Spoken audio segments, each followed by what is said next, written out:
Hey there folks, RuneMT here, and welcome back to Echoes. Thank you players who here for the code. We did chapter 1 last time, and we are in chapter 2, part 1 apparently, so everything is getting darker. As I remember, the world around me slowly seems to take shape, to become more real. I know that the abysses of darkness that enshroud me will become impenetrable before my tale is told. But I'm not ready to put those events on paper. Not yet. All in good time. Terrible sounds seem to come from the next room. I hear banging on the door. More insistent by the moment. I don't have much time left. Where was I? Raymond had just been killed. I had managed to get into Arthur's safety deposit box, which contained a strange object. The bell had made me hear the cacophony of thousands of voices. Showing me the image of the man who had brought me to join him in this nightmare. Arthur Petrovsky, my dead friend. Quickly the image faded, and I'd seen that instant of the past etched forever in the twists and turns of the soundless bell. All I could clearly make out were Arthur's glasses, which lay there where they had fallen on the cabin floor. The cabin? I didn't know how I knew, but I had silently received the knowledge of another place where Arthur had lived. A cabin in the woods near Greenhearth. Then I heard the voices. Arthur's first, then another. A strange, shifting sound, sometimes rasping and metallic, sometimes lilting, sometimes calm and determined. I could see this person's face, but everything was plunged in darkness. Bite! Don't let this monster take your life. Don't let it! You have been too curious, Doctor. You want to know what we are? Now you know, but you'll take that secret with you to your grave. Hey, no! Stop!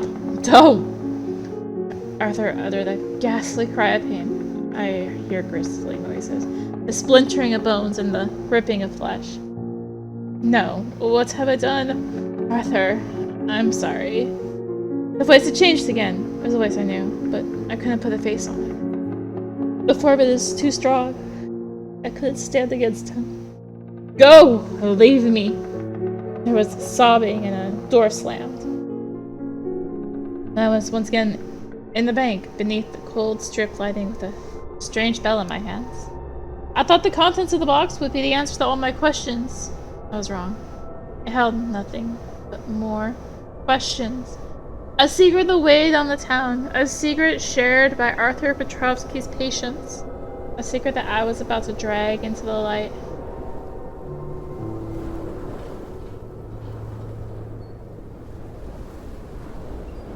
Episode 2. The Secret. First thing I done after my discovery was pay a visit to the sheriff. I promised I'd keep her up to date, and something told me she'd be able to enlighten me about the cabin in the woods that the bell had shown me. But I don't remember what accents I gave everyone. It's been a little bit, so people will probably sound different from last time. I'm sorry. Holy cow, Fox. Did you see a ghost? You're white as a sheet. Remember how hesitant I was to tell her the details of my experience? After all, what had happened was clearly pretty far-fetched. It simply replied, "You don't know the half of it, but I'd rather keep that tale for some other time." Alright then, in that case, tell me, Fox, how may I be of service? Leave with the bells. Did it take you anywhere? About the cabin. Did Arthur have a cabin in the woods near Greenhearth? Not many people know about that, Fox. How the hell did you find out? I had a vision. I saw it in a vision I had at the bank. Jana stared at me, incredulous. I didn't know you were a mystic detective. Me neither, to tell the truth. Okay then, keep it to yourself after all, it's no big deal. Yes, as a matter... Wait, I just said... Then she just kind of went into like, oh, well, you're just not going to tell me? Weird. Yes, as a matter of fact, Arthur bought a little cabin in the woods privately a few months ago. It was when he began to sink into paranoia. He was sure he was being watched and needed a safe place where... Gianna paused a moment before she continued. Anyway, as far as I know, I was the only person who knew of its existence. Even though I strongly suspected that Arthur and the sheriff had an affair, I decided not to focus on that. So they seemed to make her uncomfortable. I see. The stone's throw from the town boundary by the forest trails. I'll show you how to get there on the hiking map. About the murder. Raymond's dead. That was to be expected. Oh, what happened? I managed to convince him to meet me, but he ran away as soon as he saw me.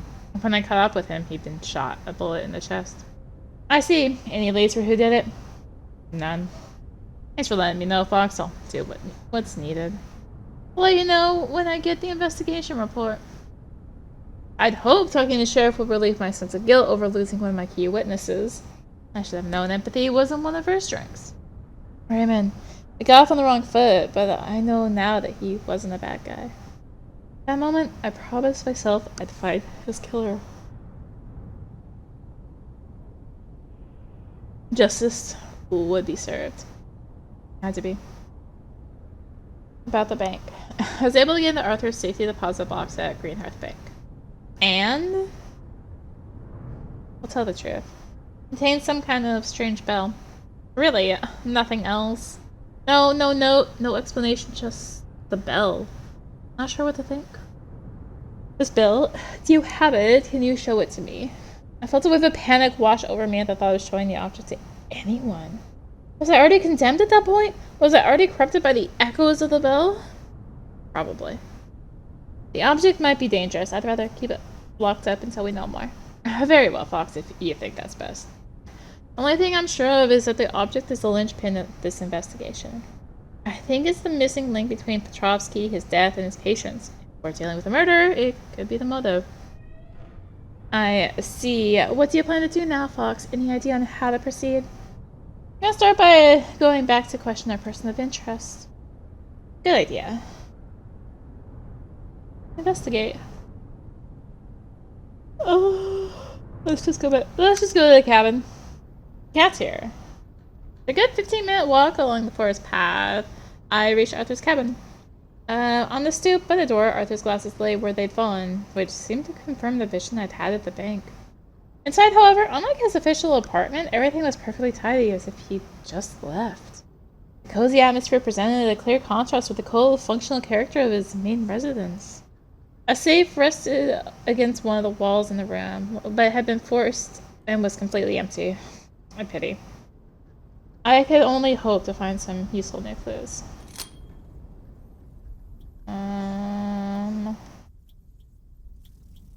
We got the cat, the hat. This, some sort of strange symbol carved into a piece of wood. Who could have done that, and why would Arthur keep the object in his cabin? Recall asked her at his drawings. Really sorry. He had given one to his doctor.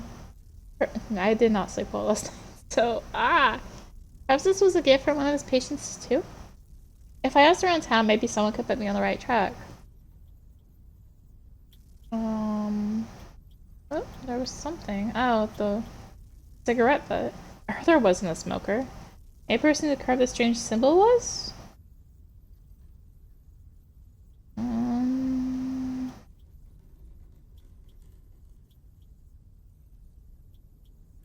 The cat.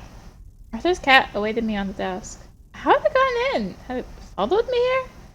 I uttered a few plaintive yells and it strode across the room to rub itself firmly, insistently against the wall. Want to show me something? I studied the section of the wall. Something wasn't right.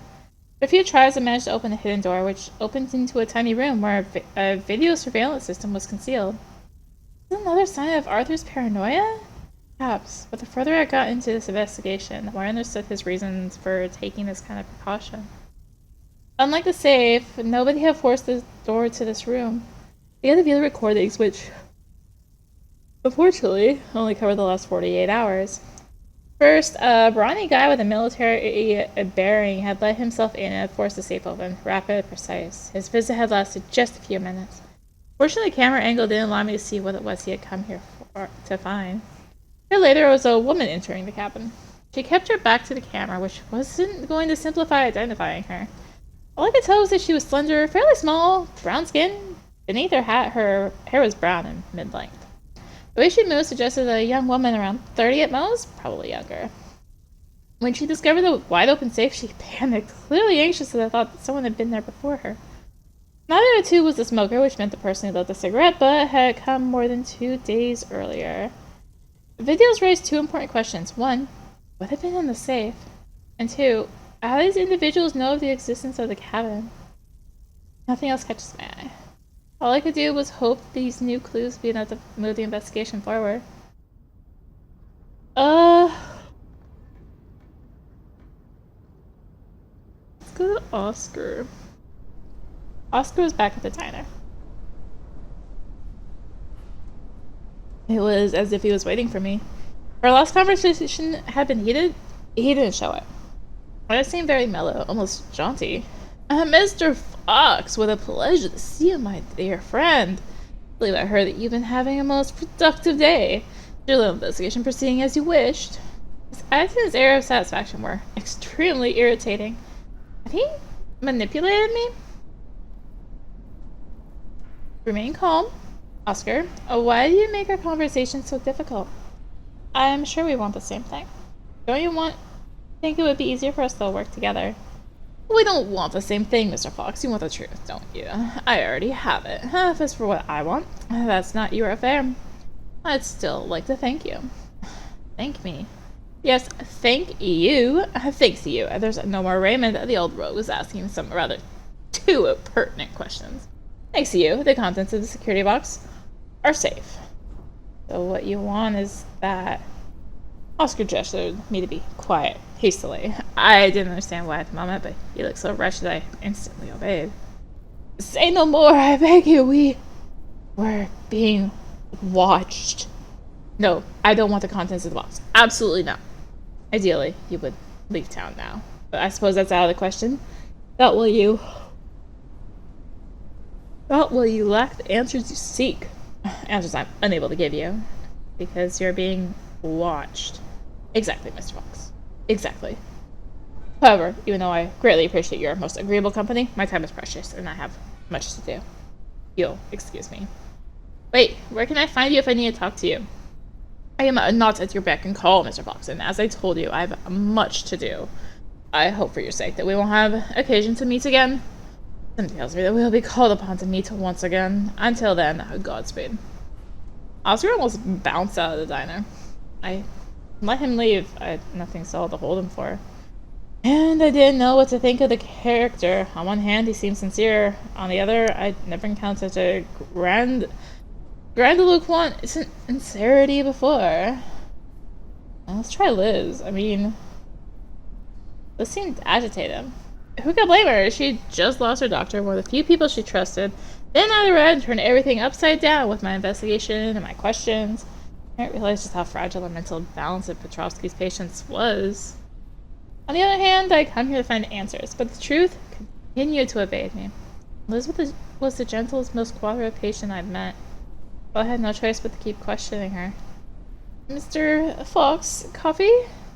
Are you alright, Liz? You don't look so good. Oh, Mr. Fox, I just heard about Raymond. I'm sorry, it's so... Poor Raymond. Don't be afraid, Liz. What happened to Raymond is regrettable, but I'll protect you. I don't know. Who was there to protect Raymond? He was one of us, but nobody listened to him. No one protected him. And now he's dead, like Arthur. I'm scared, Mr. Fox. My life here, it's a lie. I'm sick. I know it. I don't want to die, Mr. Fox. I don't want to die. You were silent for a minute. I didn't know what to say. Then after drying her tears, Liz seemed to pull herself together. I think the chance of unburdening herself had been a relief. She tried so hard to lead a normal life. There's no point in feeling sorry for myself. Thanks for listening, Mr. Fox. Can I get you something? About the secret of Petrovsky's patients. All Arthur's patients seem to share a secret. I need to know what you're hiding, Liz. It's the only way I'll understand what happened to my friend, you see? Yes, I know. I don't know, Mr. Fox. When they put us here, they made us forget. But I think some of us have begun to remember. Like Raymond. Yes, Raymond was the first. I don't want to remember, Mr. Fox. It's too horrible what happened to us. I'll insist. Are you sure you don't remember, Liz? Please, it's... No, stop! I don't want to. I can't remember. I'm worrying you with you. First time I'd seen Liz fly off the handle. A moment later, she got in a grip of herself and calmed down. I'm sorry, Mr. Fox. I got carried away. You know it's hard for me. Be kind to me, please. Sorry, Liz. I didn't want to upset you. Liz was obviously unstable. I had nothing to gain from saying one of my only allies. Got the symbol found carved. This symbol was carved into a piece of wood. Does it mean anything to you, Liz? Yes, that's Mr. Lindgren. He's always carving things into bits of wood like that. You know where I can find him? He comes by the diner pretty often, but he's already been in today. You missed him. When he comes back, could you introduce me? Oh, of course, Mr. Fox. One last thing. Yes? You know Mr. Lindgren's first name? I think his name's Magnus, but I always call him Mr. Lindgren. I'm not certain. Another name for this new person of interest. Magnus Lindgren. I made a note to come back and see Liz later so she could introduce me. I had a few questions for him. About the people. Looking for a military-looking man and a young woman, mid-length hair, dark complexion. Does that sound familiar? Military? No, sorry, Mr. Fox. I don't know who that could be. The young woman. Slim, quite small. She maybe wears a hat sometimes. No, really, that doesn't strike a chord. Sorry, Mr. Fox.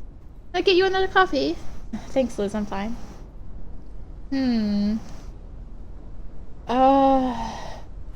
Gianna. Something else. The symbol. Found a symbol carved into a piece of wood in Arthur's cabin. Any idea what it could be? Sorry, Fox, I don't know.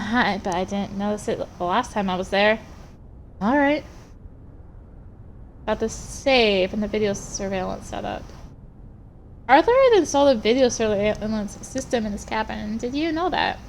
No, I didn't know. How did you find it? It was hidden in a little room with a secret door. I see. Anything interesting on the footage? Yes, 2 people have gotten inside in the last 48 hours. Firstly, a man. Tall, heavily built. He looked like military to me. Managed to force the safe in a few minutes. It was probably Terry Graham, one of Potowski's patients. Do you know where I can find him? I think it would be wiser to let him come to you. You saw the size of him. I'd avoid upsetting him if I were you. As you know, he's ex-military. He's trained and potentially dangerous. Do you know what was in the safe? According to Arthur, patient files. But after everything I've learned in these last few days, I won't be surprised if it was really something else entirely. The other person? Young woman. Brown, shoulder-length hair, slim, fairly small, darker complexion. From what I can make out from the recording, she was wearing a hat on the video. Sound familiar? Sorry, I'll need more than that to give you a name. I understand. Good work, Fox. Keep it up. Alright, Ernest Bull. Ernest was waiting for me. Despite our earlier heated debates, his smile returned. I denied he had ended up helping me, even if he had taken some convincing. Was he friend or foe?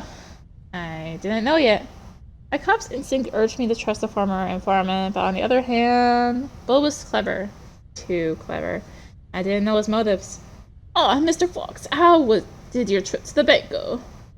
Of course you already know, but I wasn't about to disclose the existence of the silent bell to him. Not yet. Information was Bull's currency, and that information was worth a lot. Full damn lot. I needed to keep it in reserve for the time when I really needed his cooperation. Oh, it wasn't exactly thrilling, I'm afraid. Lending institutions tend to be much the same from one end of the country to the other. What a shame. I was still hoping to see you return triumphant to your investigation finally resolved. If you had got anything to tell me, what can I do for you, my dear guest? Your past as an informant. Let me know about yourself. You were an informant? Oh, you know, there's not much to tell, Mr. Fox. I did a favor for the police. In exchange, they put me here. I have a quiet life, certain social standing. The authorities have made sure I wanted for nothing.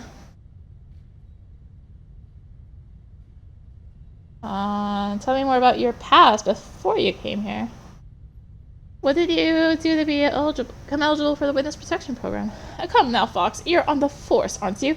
Know perfectly well that any information linking to my former identity could put me in danger. We already made a deal. I give you important information for your inquiry in return for your silence. I'd ask you to have a grace to respect that. Raymond was murdered. I just found out. Sad news, but I can't say I'm surprised. Do you have a theory? Oh, I've got several, but none of them are free, Mr. Fox. Let me just say one thing. Raymond was playing a dangerous game. He hadn't hidden his discontent much recently, as you saw for yourself. Well, it was for him to upset the wrong person, or perhaps he threatened to reveal the wicked secret. Do you think the secret the patients are hiding could be a plausible motive? You can do the math, Mr. Fox. 2 bodies already, and I'm afraid that there will be others before lights is shed on this business. Ever seen the symbol carved into this piece of wood? Sorry, Mr. Fox, it's not familiar. Really? Yes, oh really. At the risk of shocking you, I don't always have the answers to your questions. Saying that, a strange symbol carved for no apparent reason into a piece of wood and left, I would imagine, in an odd place. You've been in Greenhearth long enough to guess what that means, haven't you? Yes, one of Petrovsky's patients. Bingo. I met a soldier and a young woman. I'm looking for a tall man with a military bearing. Does that ring a bell? Yes. Could you tell me a little more? Oh, there's no point, Mr. Fox. Don't worry. When that Terrygram wants to talk to you, he'll find you. But don't waste your time. You won't find him. That confirms the information the sheriff gave me. See, a young woman, slight build, brown, mid-length hair, and dark complexion. You're going to have to be a bit more precise there, Mr. Fox. You just described a good portion of the female population of our lovely town. Thank you, Ernest. Hey, you're most welcome, my dear guest. The Pedro, I guess. Oh, God. Pedro was waiting for me, immobile, his pipe in his mouth. It was a conversation I was dreading. He trusted me. He'd convinced Raymond to meet me. In the end, all I'd done was serve Raymond up to his murderer. Detective. Pedro, I know, you're sorry. I did what you wanted, and now one of us is dead. One of us? What, didn't you realize I am one of Petrovsky's patients, too? No matter, I'm afraid we've got nothing more to say to each other.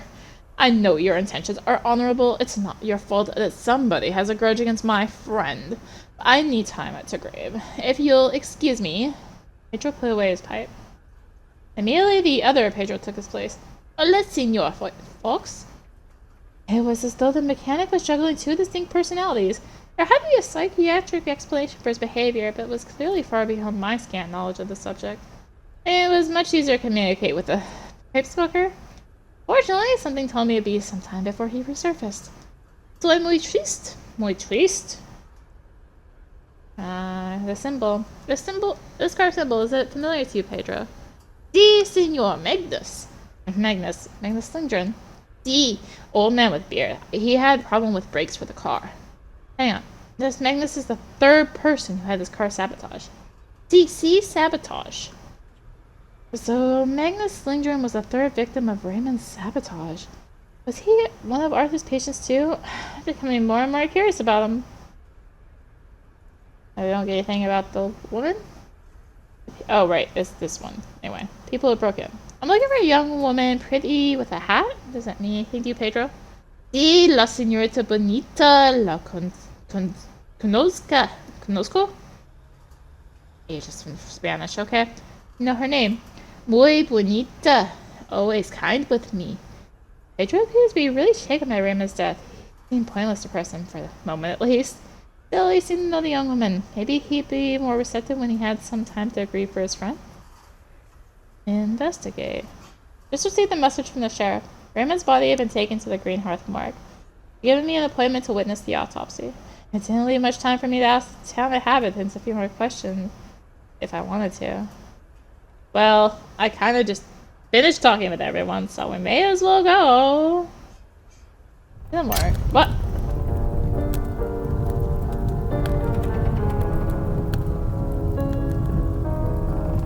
The morgue was on fire, and Raymond's body with it. All it had taken was a spark. So simple, the sheriff, Fox, they stopped at nothing to find the truth.